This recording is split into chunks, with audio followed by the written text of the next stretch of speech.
नेताजी सुभाषचंद्र बोस यांनी लाखो युवकांना आणि लाखो भारतीयांना या इंग्रजाच्या विरोधामध्ये स्वातंत्र्य आंदोलनामध्ये सहभागी करून घेण्यामध्ये त्यांचा सिंहाचा वाटा होता।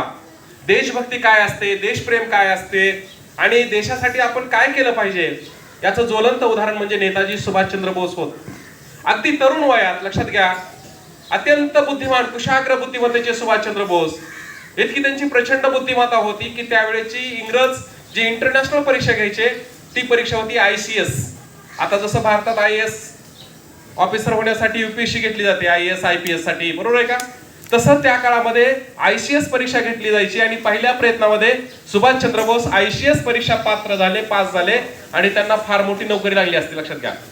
परंतु इंग्रजांच्या गुलामीमध्ये नोकरी करण्यापेक्षा, इंग्रजाच्या हाताखालचा नोकर होण्यापेक्षा, चाकर होण्यापेक्षा स्वतः त्यांना थाटात राहता आलं असतं, ऐशारा मिळाला असता, गाडी नोकर चाकर सगळं मिळालं असतं, खूप पैसे पण मिळाले असते, मान सन्मान मिळाला असता। मात्र हे सगळं त्यांनी नाकारलं। त्या नोकरीवर त्यांनी लाथ मारली आणि इंग्रजांची नोकरी आपण करणार नाही, इंग्रजांच्या नोकरीमध्ये आपला जायचं नाही, त्याच्याऐवजी आपण भारताला स्वातंत्र्य मिळवून देण्यासाठी आपलं आयुष्य व्यतीत घालायचं असं सुभाषचंद्र बोस यांनी ठरवलं। आणि त्यासाठी त्यांनी काय केलं, महात्मा गांधींच्या सोबत भारताला स्वातंत्र्य मिळवून देण्याच्या मोहिमेमध्ये महात्मा गांधींच्या नेतृत्वाने आकर्षित होऊन ते प्रयत्न करू लागले। महात्मा गांधी सोबत काही काळ त्यांचा गेला, मात्र हा काळ गेल्यानंतर त्यांच्या लक्षात आलं की महात्मा गांधींची भूमिका ही मवाळ आहे। मवाळ आणि जहाल दोन गट या ठिकाणी भारतीय स्वातंत्र्य आंदोलनाच्या राजकारणामध्ये होते आणि मवाळ गटाचं असं म्हणणं होतं की इंग्रजांना आपण विनंत्या करू, अर्ज करू, मोर्चे काढू आणि छोटी मोठी आंदोलन करू आणि इंग्रजांकडून आपण स्वातंत्र्य मिळवून घेऊ। मात्र जहाल जो गट होता त्यांचं असं म्हणणं होतं विनंत्या करून, अर्ज करून आपल्याला स्वातंत्र्य मिळणार नाही, त्याच्याऐवजी आपण इंग्रजांच्या विरोधात जशास तसं उत्तर दिलं पाहिजे, टिट फॉर टॅट। इंग्रजांनी एखाद्या भारतीयाला फाशी दिली, आपण इंग्रज अधिकारी पकडायचे, त्याला फाशी द्यायची। इंग्रजांनी एखाद्याला गोळ्या घातल्या, आपणही बंदुका आणायच्या आणि ह्यांना गोळ्या घालायच्या। इंग्रज आपल्याला मारतायत, आपण पण यांना मारायचं।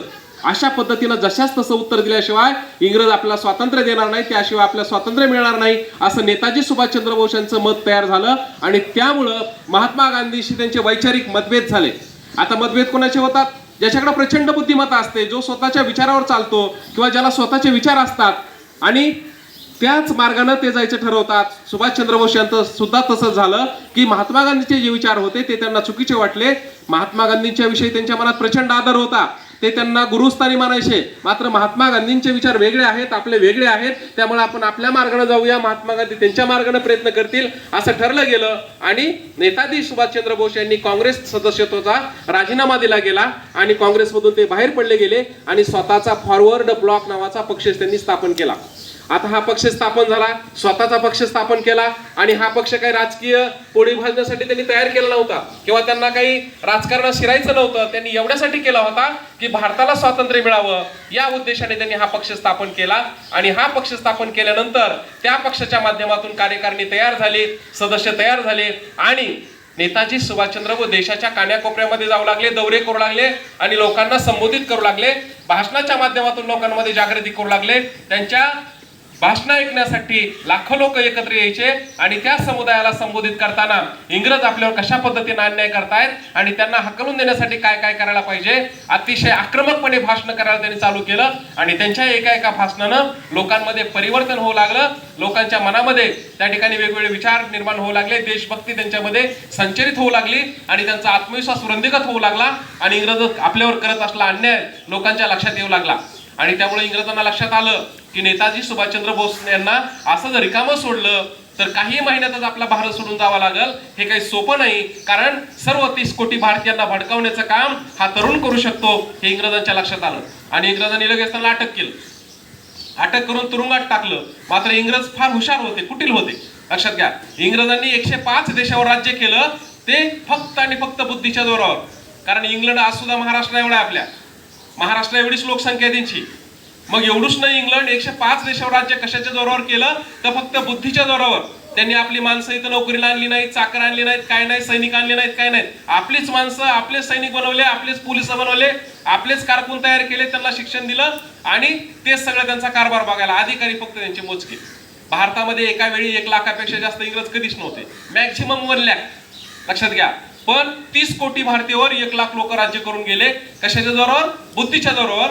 सुभाषचंद्र बोस सारख्या कुशाग्र बुद्धिमत्तेच्या नेत्यानं हे ओळखलं होतं आणि म्हणून यांना हकलून देण्यासाठी काय करायला पाहिजे याची अचूक जाणीव सुभाषचंद्र बोस यांच्याकडे होती आणि म्हणून लोकांना ते जागृत करू लागले. आणि लोक जर जागृत झाले असते तर इंग्रजांना एका दिवसामध्ये इथून पळ करावा लागला असता. लक्षात घ्या, आपलं सामान सुद्धा इथंच टाकून त्यांना पळून जावं लागलं असतं. मात्र सुभाषचंद्र बोस हे काम करतायत हे लक्षात आल्यानंतर इंग्रजांनी त्यांना अटक केलं, तुरुंगात टाकून दिलं. मात्र त्यांच्या लक्षात आलं या तरुणाला जर आपण तुरुंगात टाकलं तर सगळी जनता रस्त्यावर उतरेल, सगळी भडकेल. म्हणून त्यांनी हुशारी केली आणि काय केलं, त्यांना त्यांच्याच घरात ठेवलं आणि सगळीकडून पोलिसाचा पहारा लावला. सुभाषचंद्र बोस त्यांच्याच घरी, आता आहेत सुभाषचंद्र बोस कुठे आहेत? त्यांच्याच घरी. त्यामुळं जनतेत काही आक्रोश पसरला नाही. मात्र सुभाषचंद्र बोस फार हुशार होते.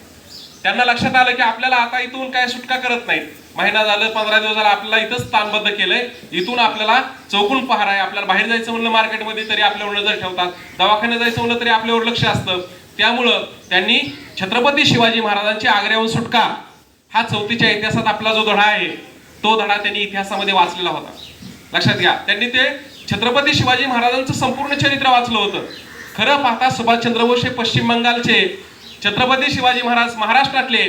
मात्र महाराष्ट्रातल्या छत्रपती शिवाजी महाराजांचा संपूर्ण इतिहास, कुशाग्र बुद्धिमत्तेच्या शिवाजी महाराजांचा इतिहास या ठिकाणी सुभाषचंद्र बोस यांनी वाचलेला होता.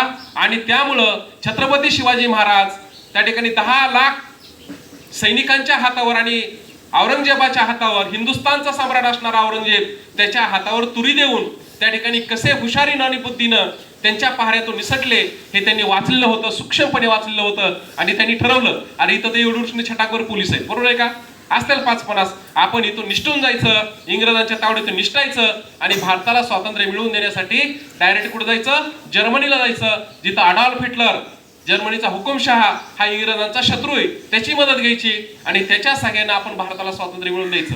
ठरलं, प्लॅन त्यांनी सगळा ठरवला. एकटेच होते प्लॅन करायला, दुसरं सुद्धा कोणी नव्हतं.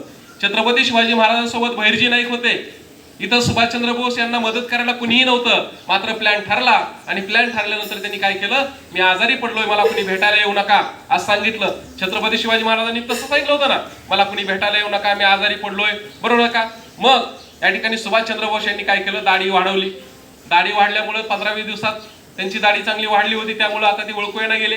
त्यानंतर त्यांनी आपला चष्मा काढून ठेवला आणि आपलं वेषांतर केलं आणि मी सुभाषचंद्र बोस यांना भेटायला आलो होतो किंवा काही सामान घेऊन आलो होतो अशी गप मारून त्या ठिकाणी पोलिसांना सांगून ते निष्ठून गेले. आता त्यांनी भेटायलाच कोणाला येऊ देऊ नका असं सांगितलेलं, त्यामुळे पोलीस पण मध्ये काय करताय ते बघायला जात नव्हते. त्यांचा जेवणाचा डबा यायचा, तिथं ठेवला जायचा, ते निघून जायचे, बाकी सगळ्या गोष्टी बाहेर चालू असायच्या.